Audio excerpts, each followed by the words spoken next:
नमस्कार। मेरी आवाज आप तक पहुंच रही? नमस्कार सर। हाँ जी सर, नमस्कार। बिल्कुल बिल्कुल। हाँ हाँ जी आ सर, रही है। नमस्ते सर।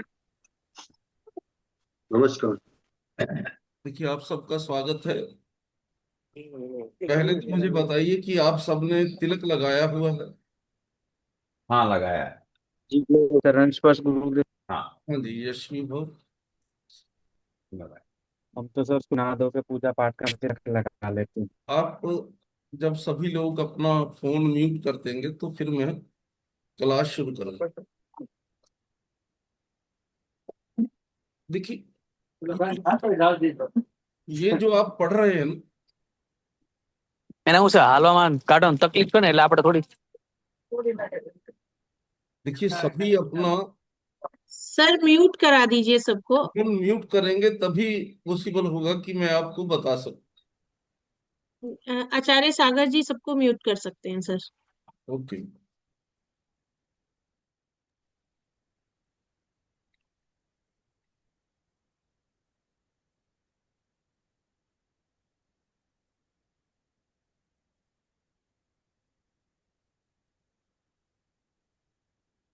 देखिए, पिछली कक्षा में आपने सीखा कि देव प्रश्न के माध्यम से आप किस ढंग से प्रेडिक्शन कर सकते हैं। देव प्रश्न में सबसे पहले यजमान की शुद्धि, दूसरी देवज्ञा की शुद्धि। देवज्ञा की शुद्धि का अर्थ है आपकी शुद्धि। तो जितना मैंने कल बताया था, यानी पिछली कक्षा में बताया था, उससे आगे हम चलेंगे। देखिए, देव प्रश्न हमारी जो कक्षा है इसके 7 भाग हैं। पहला भाग है देव प्रश्न। तो सभी 7 भाग 14 कक्षा में हम पढ़ेंगे। देव प्रश्न का जो ये चैप्टर है आज खत्म हो जाएगा। देव प्रश्न में 10 ही सूत्र हैं। देखिए, देव प्रश्न करते कैसे वो मैं आपको बता चुका हूं, आपको याद भी होगा। देव प्रश्न में फलित के लिए 10 ही सूत्र हैं, यानी 10 ही नियम हैं। तो सबसे पहले नियम है प्रश्न की शुद्धता, यानी क्लैरिटी ऑफ क्वेश्चन। यानी जो आपके सामने प्रश्न पूछने आया है उसके मन में स्पष्ट हो कि वो क्या पूछ रहा है। प्रश्न वास्तविक हो, यानी कोई आपको अगर चेक करने के लिए प्रश्न करता है तो उसे आपको उत्तर नहीं देना है। प्रश्न की शुद्धता इसलिए आवश्यक है कि देव प्रश्न का अर्थ है देवता से प्रश्न। तो आप देव स्वयं को देव समझकर प्रश्न का उत्तर देंगे तो प्रश्न स्पष्ट हो, जानने वाला वास्तविक जिज्ञासु हो। यह पहला नियम है। दूसरा जो सबसे अहम है वो है प्रश्न काल। प्रश्न काल आपको बताया था क्या होता है। प्रश्न काल होता है कि जो व्यक्ति आपसे पूछने के लिए उपस्थित हुआ है वो जो भी दक्षिणा, फल फूल घर से लाया है, यानी जो इन सबके बिना प्रश्न पूछने आए उसे भी देव प्रश्न के ढंग से आपको उत्तर नहीं देना है। यानी जो व्यक्ति आपके लिए लाया है वो आपको समर्पित कर दे, यानी आपको दे दे। उसके बाद जब आप उसे कहें कि अब प्रश्न पूछो तो वो प्रश्न काल है। यानी देव प्रश्न पिंक में वाले बैग के बीच वाली पॉकेट में नहीं ना हेड। प्रश्न ही ये माइक माइक अपने म्यूट कर दीजिए सब।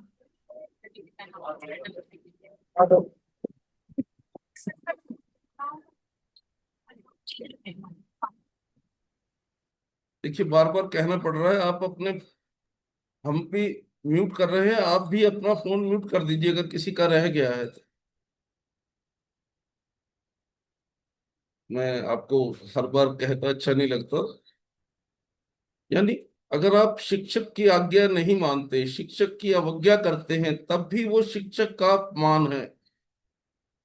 यदि मुझे आपको कोई काम 2 बार कहना पड़ रहा है, तब भी आप मेरा अपमान ही कर रहे हैं। तो 10 सूत्र में दूसरा सूत्र है प्रश्न काल। प्रश्न काल क्या होगा? जब जो दक्षिणा वो देना चाहता है उसने आपको दे दी है और आपने उसे कहा है कि अब प्रश्न पूछो, वो प्रश्न काल है। उसके घंटे मिनट आपको ध्यान से नोट कर लेने। उसके बाद Modern or आप parts. इसकी कुंडली बनाएंगे। बीच में डिस्टरबेंस हो रहा ना क्लास में। तो प्रश्न काल की कुंडली, वैसे तो आप सभी के फोन में या कंप्यूटर में कुंडली बनाने का प्रोसेस है। तो आप वो जो हम पहले कुंडली बनाते थे पंचांग से, उसकी इतनी आवश्यकता नहीं होती। तो अब आप सीधा उस समय की कुंडली अपने मोबाइल में या कंप्यूटर में बनाइए। ठीक उसी मिनट और उसी समय और उसी दिन की कुंडली आपको बनानी है। इसमें जो तीसरा नंबर है, यानी कुल 10 सूत्र हैं, हम तीसरे पर आ गए हैं। तीसरा है लगन की शक्ति। यानी लगन की शक्ति का अर्थ होता है स्ट्रेंथ ऑफ असेंडेंट। लगन की शक्ति क्या होती है? सर्वप्रथम, लगन कितने अंश पर है। यदि लगन 5 अंश से कम है या 25 अंश से ज्यादा है तो लग्नेश कमजोर है। तो प्रश्न लगन में लग्नेश की स्थिति सबसे महत्वपूर्ण है।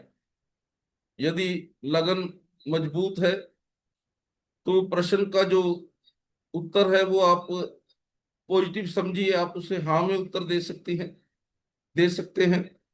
और अगर लगन कमजोर है तो आप इसे उसके कार्य की नेगेटिविटी समझिए।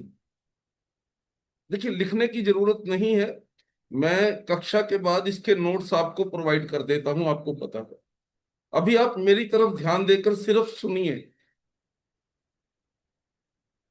4 नंबर है चंद्रमा की स्थिति। वो जो प्रश्न कुंडली आपने बनाई है उसमें अगर चंद्रमा शुभ स्थिति में है तो उस व्यक्ति का कार्य सिद्ध होगा। यानी जिस काम के लिए वो आया है, आप उसे कह सकते हैं कि भैया आपका ये काम हो जाएगा। शुभ स्थिति से मतलब? यानी चंद्रमा नीच ना हो, चंद्रमा के अंशों से कमजोर ना हो, चंद्रमा 6, 8, 12 में ना हो। यानी ओके। जो वैदिक ज्योतिष के नियम है वही लगेंगे। अच्छा देखिए, प्रश्न को समझ लीजिए, सर। दोबारा समझ लीजिए। सर सर अगर इसके इधर उधर अभी एक मिनट मैडम, अगर आप बीच में प्रश्न करेंगी तो वो जो एक हमारी लय बनी होती है ना, वो आप अपना प्रश्न याद रखिए। अंत में हम सर 10 लोग से कहिए क्वेश्चन आंसर सेशन में पूछें सर, आप गतिमान तरीके से पढ़ाइए। नहीं, सुन लीजिए आप। सबसे पहले लगन देखना है, दूसरे नंबर पर चंद्रमा देखना है। चंद्रमा अशुभ कब होते हैं? मान लीजिए वृश्चिक राशि में चंद्रमा है तो वो नीच स्थिति होगी। वृष राशि में चंद्रमा है तो वो उच्च स्थिति होगी। चंद्रमा अच्छे घरों में है, 6, 8, 12 में नहीं है, तब भी अच्छी स्थिति होगी। चंद्रमा के अंश मृत या बाल नहीं है, तब भी अच्छी स्थिति होगी। आपको जातक को ये नहीं कहना कि प्रश्न अपने मन में विचार ले। आप जब उससे कहते हैं कि प्रश्न बताइए, अब आपका प्रश्न का समय है, तो प्रश्न को सुनना है। जैसे बोले भैया प्रश्न आप मुझे डिटेल में बता दीजिए। 5 नंबर है, उस प्रश्न का विषय क्या है, वो किस भाव से जुड़ा है। तो मान लीजिए उसका प्रश्न शादी से है तो 7वें भाव से है, धन से है तो दूसरे और 11वें भाव से है, माता से है। ये जो वैदिक ज्योतिष में जो भाव जिस प्रश्न यानी जिस विषय से जुड़ा है,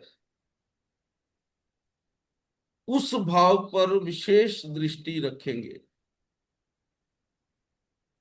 और छठा सूत्र है शुभ शुभ ग्रहों का प्रभाव। ये शुभ शुभ ग्रहों का प्रभाव हम कहाँ देखेंगे? उस भाव पर जिस भाव से संबंधित प्रश्न है। जैसे शुभ ग्रह हैं गुरु शुक्र, ये कार्य की पॉजिटिविटी दिखाते हैं। अशुभ ग्रह हैं शनि राहु केतु, ये कार्य की नेगेटिविटी या देरी दिखाते हैं। तो प्रश्न से संबंधित भाव पर शुभ ग्रह हैं या अशुभ ग्रह हैं, इससे उसके प्रश्न का होना यानी प्रश्न का जो वो प्रश्न पूछ रहा है वो कार्य होना या ना होना संबंध रखता है। 7वें नंबर पर है योग और दृष्टि। योग और दृष्टि का अर्थ होता है, मान लीजिए 7वें भाव का प्रश्न है। 7वें भाव में अगर एक से अधिक ग्रहों की स्थिति है यानी युति है, या एक से अधिक ग्रह उसे देख रहे हैं, तब भी उसे एनालिसिस करना है आपको कि शुभ योग है या शुभ ग्रहों की दृष्टि है, तो उसका कार्य बन जाएगा। देखिए सिर्फ लगन कुंडली ही विचारते नहीं है, इसके अलावा 16 तरह की और कुंडली होती हैं। मैं कक्षा के शुरू में आपको बताया था कि अगर आपको वैदिक ज्योतिष बहुत अधिक नहीं भी आता तब भी आप केरल ज्योतिष सीख सकते हैं। लेकिन यदि आपको वैदिक ज्योतिष आता है तो केरल ज्योतिष के देव प्रश्न में आप नवांश कुंडली से भी विचार करें कि जो फल मैं बता रहा हूं वो नवांश कुंडली में आ रहा है या नहीं। देखिए 9 नंबर को ध्यान से सुन लीजिएगा। 9 नंबर क्या है? 9 नंबर के लिए आपको वैदिक ज्योतिष आता है या नहीं आता, या आप वैदिक ज्योतिष का बेसिक जानते हैं या नहीं जानते।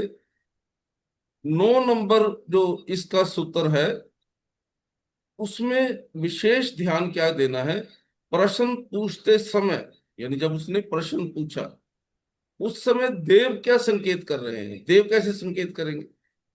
मान लीजिए उस समय आपके मन में पॉजिटिव विचार आए, या कुछ बाहर से अच्छी ध्वनि आई, या पहले आपको बताया था आजकल तो मोबाइल का युग है, मोबाइल पर कोई शुभ समाचार आ गया, किसी अच्छे पक्षी की आवाज सुनाई दी, इसे ही देव संकेत मानते हैं। देव प्रश्न का अर्थ यही है कि जब प्रश्न करने वाला प्रश्न कर रहा है, आप पॉजिटिव फील कर रहे हैं या नेगेटिव फील कर रहे हैं। अगर पॉजिटिव फील कर रहे हैं तो अच्छी सी बात है। और अंतिम जो सूत्र है वो है ज्योतिषी की अंतर्दृष्टि, यानी आपका इनिट्यूशन। आपको अपने अंदर से क्या आवाज आ रही है?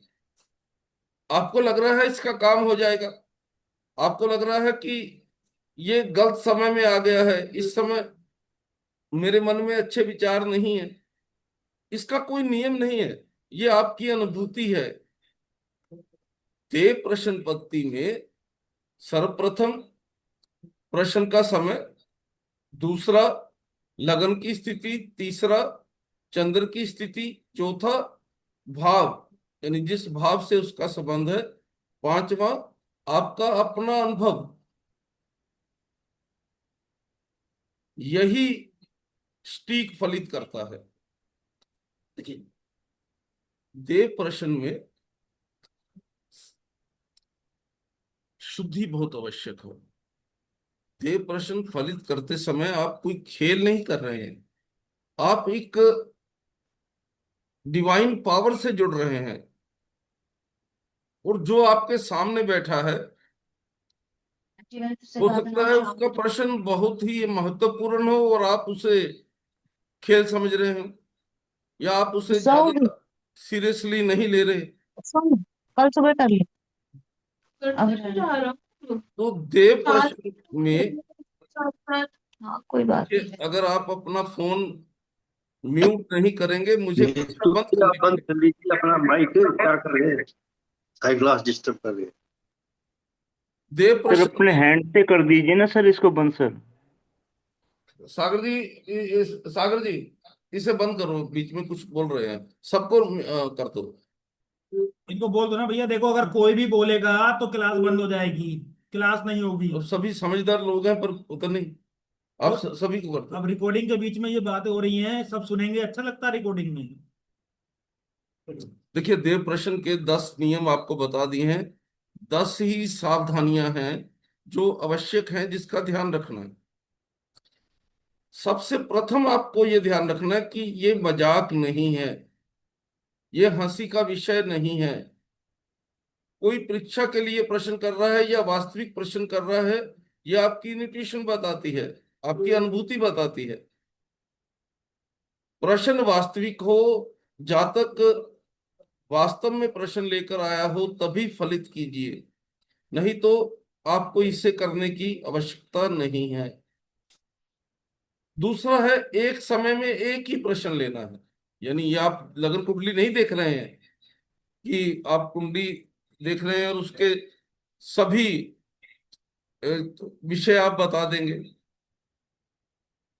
देव प्रश्न में एक ही प्रश्न लेना है, उस प्रश्न का ही उत्तर देना है, और एक ही समय में एक से अधिक प्रश्न नहीं बताने हैं। यदि एक ही समय में एक से अधिक लोग आ जाते हैं तो आप उनसे क्षमा प्रार्थना करें कि इस समय आपके प्रश्न का उत्तर नहीं दिया जा सकता। आप एक घटी बाद आए। एक घटी का अर्थ होता है 24 मिनट, यानी एक घटी से पहले, यानी 24 मिनट से पहले आप दूसरे प्रश्न का उत्तर नहीं देंगे। तो और उसके लिए उसी कुंडली को यूज भी नहीं करेंगे दूसरे प्रश्न के लिए। दूसरे प्रश्न के 24 मिनट में चाहे कुछ भी नहीं बदला है, लेकिन हमें वो कुंडली दोबारा ही बनानी है। तीसरा, सही समय नोट करना है। यानी ये नहीं है कि 1 मिनट आगे या 1 मिनट पीछे हो गया। जब वो प्रश्न खत्म कर लेता है, आपको समय क्या लेना है, जब आपको उसने दक्षिणा दे दी और आपने उसे कहा भैया प्रश्न करो, जब वो प्रश्न खत्म कर लेता है, उस ठीक समय की कुंडली बनानी है। देखिए, लगन तो 2 घंटे का ही होता, तो लगन के अंश तो 2 मिनट में ही बदल जाएंगे। तो आपको सही समय की कुंडली बनानी। और चौथा जो नियम है, आपको प्रश्नकर्ता यानी जो प्रश्न करने आया है उसकी स्थिति देखनी है। वो क्रोधित तो नहीं है, वो कहीं से झगड़ कर तो प्रश्न पूछने नहीं आ गया। यानी यदि प्रश्नकर्ता विचलित है, क्रोधित है या भ्रमित है, तब भी आप कहिए कि ये फलित मैं इस समय नहीं करूंगा। देखिए, आप देवज्ञ हैं, आप याचक नहीं हैं। यानी जो आया है उसे अपने पर हावी नहीं होने देना। वो कुछ लेने आया है, वो जो दक्षिणा दे रहा है वो आपकी मेहनत है, आपका परिश्रम का मूल्य है। यदि आप देखते हैं कि ये व्यक्ति इस समय क्रोध में है या इससे ज्यादा भावुक हो रहा है, तब भी आप उसके फलित का प्रयास मत करें। यदि शांत अवस्था में स्पष्ट मन से प्रश्न पूछने आता है, तभी उसका प्रश्न का उत्तर आपको देना है। और 5 नंबर, एक ही प्रश्न के लिए बार बार थोड़े थोड़े समय बाद, यानी एक घटी 24 मिनट के बाद उसी प्रश्न के लिए प्रश्न कुंडली नहीं बनाए। इससे देवता का अपमान होता है। यानी इसका क्या अर्थ है जो मैं बोल रहा हूं, भी आपने प्रश्नकर्ता को फलित बता दिया, फलित नेगेटिव या पॉजिटिव आया, और नेगेटिव आया तो यजमान क्या कहता है, हम थोड़ी देर में दोबारा बनाते हैं, हो सकता है अब ठीक आ जाए। ऐसा कुछ नहीं करना, ये देवता का अपमान है। आपको प्रश्नकर्ता के लिए एक ही बार फलित करना है, वो पॉजिटिव हो या नेगेटिव हो। छठा है लगन स्पष्ट कर ले। लगन स्पष्ट करने का अर्थ होता है, ये लगन स्पष्ट की आवश्यकता कहाँ पड़ती है, जब लगन की डिग्री 3 से कम हो या स्थाई से अधिक हो, तो ये लगन संधि का समय होता है।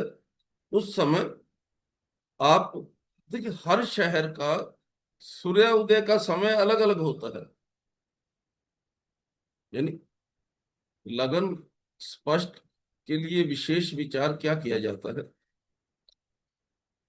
यानी लगन शुरू कहां से होगा। यदि आप सूर्योदय के समय की कुंडली बनाते हैं तो सूर्य प्रथम भाव में आएगा। चलिए रिकॉर्ड। उसके बाद हर 2 घंटे के, लगभग 2 घंटे का समय, क्योंकि सभी लगन 2 घंटे के नहीं है, मीन और मेष लगन की अवधि थोड़ी कम है, ये कम समय के। तो अपने शहर के सूर्योदय के हिसाब से लगन के अंश बनते हैं। और प्रश्न पूछने वाला कहीं से भी आया हो, आपको जो कुंडली तैयार करनी है उसमें जब आप शहर का नाम फिल करेंगे तो अपने शहर का नाम फिल करना है जहां से आप प्रश्न का उत्तर दे रहे हैं। यानी लगन संधि में ऐसा हो जाता है कि अभी तो 3 अंश का अंतर है, तो पिछला लगन भी प्रभावी हो सकता है सूर्योदय के शाम के अंतर से। तो लगन विशेष रूप से विचारणीय है। और सातवां है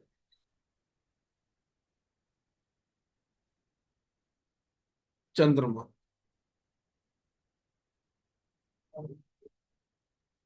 देखिए, ज्योतिष में सूर्य हमारी आत्मा है, चंद्रमा हमारा मन है, और लगन हम हैं, यानी लग्नेश हम हैं।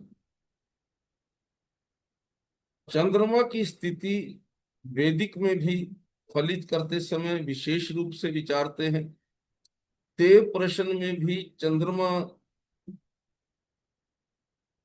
की स्थिति आवश्यक है। चंद्रमा निर्बल ना हो, चंद्रमा पाप प्रभाव में ना हो।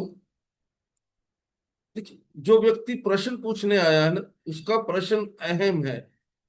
यानी आपको ये अनुमान नहीं हो सकता कि वो व्यक्ति कितनी जरूरत में आया है। और आप उसके प्रश्न का उत्तर अगर असावधानी से देते हैं, और या आप उसके प्रश्न के प्रति गंभीर नहीं है, तो आपके फलित गलत भी हो सकते हैं। यानी प्रश्नकर्ता का ही मन शांत नहीं होना चाहिए, आपका भी मन शांत हो। आप भी उस समय क्रोध की अवस्था में या किसी विचलित अवस्था में ना हो, तभी फलित करना है। तो चंद्रमा की स्थिति जब आप देखते हो, चंद्रमा अगर निर्बल है, शून्य है या पाप ग्रह के प्रभाव में है, तो भी निर्णय में जल्दबाजी ना करें। आप कितना भी समय लीजिए, फलित करने का कोई ये गेम शो नहीं हो रहा है कि 1 मिनट में आपको उत्तर देना है। आप अपने सभी गणित लगा लीजिए। अभी एक ही चंद्रमा नहीं है ना, लगन भी देखना है, विषय भाव भी देखना है, लग्नेश की स्थिति भी देखनी है उस भाव से। यानी ये 1 मिनट में नहीं हो जाएगा ना, आप समय लीजिए। फलित जो भी आप कर रहे हो वो सामने वाले के जीवन को प्रभावित करेगा। मान लीजिए वो किसी नए कार्य को शुरू करने के लिए प्रश्न लेकर आता है, और आपने गंभीरता से गणित नहीं किया, गंभीरता से गिनती नहीं की, और उससे फलित दे दिया, तो उसका जीवन भी प्रभावित हो सकता है। आप देव बनकर प्रश्न का उत्तर दे रहे हो, किसी भी तरह की जल्दी चीजें बिगाड़ देगी। 8 नंबर है अगर कुछ अशुभ योग आप देखते हो तो सीधा ही नेगेटिव नहीं बोल देना। उस अशुभ योग के साथ जो शुभ चीजें आप देख रहे हो, या राहु शनि केतु का प्रभाव देखते भी अगर गलत भी है तो आप उसे संतुलित भाषा में बताएं, एकदम उससे डरा मत दें। और सीधा उससे ये भी ना बोल दे कि भैया नहीं होगा, यानी हमें उसे निराश नहीं करना है। ज्योतिषी काउंसलर भी होता है। देखिए 10 ही सावधानियां हैं, 10 ही सूत्र हैं। 8वां जो सावधानी है वो यही है भी कुछ भी अगर आप अशुभ देख रहे हैं तो सीधा उसका निष्कर्ष ना दे। अगर आपको लगता है उसका काम नहीं भी होने वाला तब भी उससे सिंबॉलिक उत्तर दें। आपके पास से वो निराश नहीं जाना चाहिए। और 9वीं सावधानी है, देव प्रश्न में सबसे ज्यादा अहमियत है प्रश्न के समय में होने वाली घटनाएं, यानी उस समय जो आवाज आती है, उस समय जो संकेत आता है, उस समय कोई व्यवधान पड़ता है, ये सब देवी संकेत है। और 10वां और अंतिम नियम है, वो तो सभी ज्योतिषियों के लिए भी, अहंकार से बचे। ओवर कॉन्फिडेंस मत हो, स्वयं को केवल एक माध्यम माने। आप ये मत माने कि मैं ही देव हो गया हूं, करता नहीं हो आप उस समय देव की तरह फलित कर रहे हैं, देव नहीं हो गए। इसलिए ईगो से बचे। आपकी भाषा की पोलाइटनेस, आपकी डिवोशन स्टीक फलित के लिए आवश्यक है। और अंत में देव प्रश्न में 3 चीजें ही देखनी है। सबसे पहले जो मैंने ऊपर 10 सावधानी बताई है उसका ध्यान रखना। दूसरा, संयम रखना है, यानी ना ही बहुत जल्दी से रिजल्ट दे देना है, ना ही बहुत देर करनी है। और अंतिम है आपकी डिवोशन। अब आप प्रश्न कर सकते हैं, अभी हमारे पास समय है। अब आप प्रश्न कर सकते हैं। आज 40 मिनट की ही कक्षा होगी। तीसरी कक्षा में देव प्रश्न के बारे में चर्चा नहीं होगी। आप, हाँ जी विनय गोयल जी बोलिए आप। सर आपने बताया 24, हाँ सर जी, 24 के बाद दूसरा प्रश्न करना। 24 मिनट की एक घटी होती है, यानी पहले समय में ना घटी पल में समय गिना जाता था। तो जो जी जी। इस समय जो हम घंटे मिनट यूज करते हैं ना, तो घटी पल में जो ज्योतिषी की सारी गिनती है या वैदिक ज्योतिष में जो समय लिखा जाता है वो घटी पल में लिखा जाता है, और वो घटी सूर्य उदय से शुरू होती है। तो नहीं सर, मैं वो कह रहा हूँ कि प्रश्नकर्ता अगर कह रहा है कि भाई मेरे पास ज्यादा टाइम नहीं है, 24 मिनट का इंतजार नहीं कर सकता, तो उस स्थिति सर क्या करेंगे फिर? नहीं, देखिए आपको अपने नियम मानने हैं, ना कि उसकी आवश्यकता को। देखिए आप, नियम है 24 मिनट से पहले आप दूसरा प्रश्न नहीं लेंगे, उसे जल्दी है, तो आप अपना नियम छोड़कर अगर फलित करेंगे तो हो सकता है वो ना ठीक हो। आपको दूसरा प्रश्न तभी लेना है जब पहले प्रश्न को 24 मिनट हो जाए, एक घटी हो जाए। सर उस कंडीशन में यजमान ये भी तो कह सकता है कि आप मतलब नखरे दिखा रहे हो या ज्यादा भाव खा रहे हो, इस तरह से भी तो आप दिखता है वो। आप मेरी बात सुनो। आप देवज्ञ हो, आपने कुछ देना है, यानी आप याचक नहीं हो ना। आप आप याचक नहीं हो। अगर उसे समय नहीं है, उसे 24 मिनट की उसको संयम नहीं है, तो आप बाउंड नहीं हो कि आपको देना है उसको। भैया ये ज्योतिष के नियम है। देव प्रश्न में ये नियम है कि 24 मिनट बाद दूसरा प्रश्न करना है। तो अभी मैं इनका प्रश्न का फलित करके आता हूं, तो मैं आपको 24 मिनट बाद ही बताऊंगा। उसके बार बार क्रोधित होने से या बार बार प्रेस करने से आपको भावुक नहीं हो जाना है। अनुराधा जी बोलिए। मतलब सर हाँ जी, हर प्रश्न का ले रहे जवाब 24 मिनट देना है? 24 मिनट के बाद दूसरा प्रश्न लेना है। ठीक है सर। हैं। हाँ जी सर, ये मैं पूछना चाहती थी, जैसे आजकल लोग फोन पर पूछते हैं कभी कभी हाँ कोई बात। कि वो आए नहीं है तो वो फोन पर आपसे पूछ रहे हैं। तो अगर हम उस स्थिति में, उस समय पर जवाब देने वाली स्थिति में ना हो, हम कहीं बाहर हो, तो आप जब हम उसको जवाब देंगे तो हम उसका प्रश्न पूछने का समय लेंगे या अपने जवाब देने का समय लेंगे, देखिए कुंडली अनुराधा जी, बनाते हुए? आपने सुना नहीं है ध्यान से। प्रश्न पूछने का समय क्या है? जब उसने हम्म। आपको आपकी दक्षिणा दे दी, अच्छा। वो प्रश्न। अगर आपने प्रश्न पूछा और आप अपनी गद्दी पर नहीं है या आप अपने ऑफिस में नहीं है, तो सबसे पहले आप हम्म। अपने ऑफिस में जाइए, उसे बोलिए ये देव प्रश्न है, हम्म। इसकी दक्षिणा पहले देनी है। तो आप ठीक है। दक्षिणा में जो भी भेजना चाहते हैं भेज दीजिए। जब हाँ आपको जी। ऑनलाइन वो पेमेंट आ गई है, वो प्रश्न का समय है, उस समय की कुंडली बनेगी। ठीक है। ठीक है। ठीक है सर। हम्म। हाँ जी सर परवान मैं एक जी बात पूछना बोलिए। चाहती हूँ। हाँ जी बोलिए, पहले आप ही बोलिए। सर अनुराधा मैं जी ये बोलिए पूछना आप। चाह हम्म, हाँ, हेलो। अनुराधा जी बोलिए आप। देखिए अगर किसी का प्रश्न रह जाता है तो वो ये ग्रुप में लिख कर भी पूछ नहीं सर, सकता बस यही यही पता करना था मुझे कि मतलब जब वो दक्षिणा आ जाएगी हमारे पास, वो समय हमें है। लेना वो है। प्रश्न का समय है। सपना शास्त्री जी पूछ लीजिए। ठीक है सर सर। मेरी आवाज आ रही है? हाँ जी आ रही है।